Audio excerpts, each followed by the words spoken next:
Isa sa 12 si Tomas na tinaguri ang kambal. Hindi nila siya kasama nang dumating si Jesus, kaya sinabi sa kanya ng iba pang mga alagad, "Nakita namin ang Panginoon. Maliban lamang na makita ko sa kanyang mga kamay ang bakas ng mga pako at maipasok ko ang aking daliri sa bakas ng mga pako.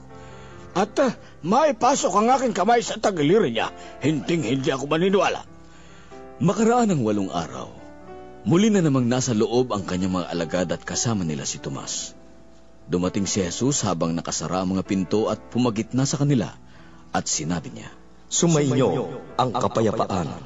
At sinabi niya kay Tomas, "Dalhin mo ang daliri mo rito at tignan ang aking mga kamay. Ipasok mo ang iyong daliri sa aking tagiliran at huwag kang tumangging maniwala, kundi maniwala." Sumagot si Tomas sa kanya, "Panginoon ko at Diyos ko, ikaw?" Sinabi sa kanya ni Jesus, "Dahil ba sa nakita mo ako, kaya ka naniniwala? Mapapalad ang mga hindi nakakita at naniniwala." Inyong napakinggan ang mabuting balita para sa araw na ito. Inihatid ng Daughters of St. Paul, Paulines Radio at Veritas 846, ang radyo ng simbahan.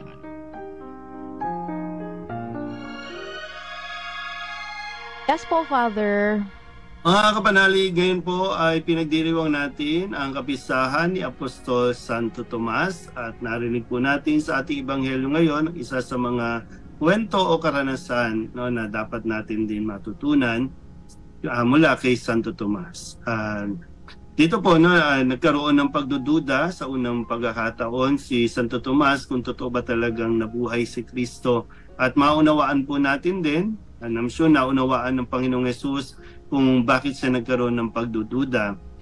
Dahil ang isang tao po na nawalan ng minamahal, nawalan ng kinakapitan, mga tao na nagkaroon ng kalungkutan sa buhay, ay talagang normal po na magkaroon ng pagdududa sa kanya. Kung kaya't nakapagsalita siya na hindi siya maniniwala hanggat hindi niya ito nakikita, hindi nahahawakan. At sa pagkakataong ito, pinakinggan naman siya ni Jesus, binigyan siya ng katunayan, at hindi naman po siya kinondem ni Jesus na gano'n na lang, kundi nandun pa rin yung pangunawa ni Jesus kay Tomas. At gano'n din naman sa atin,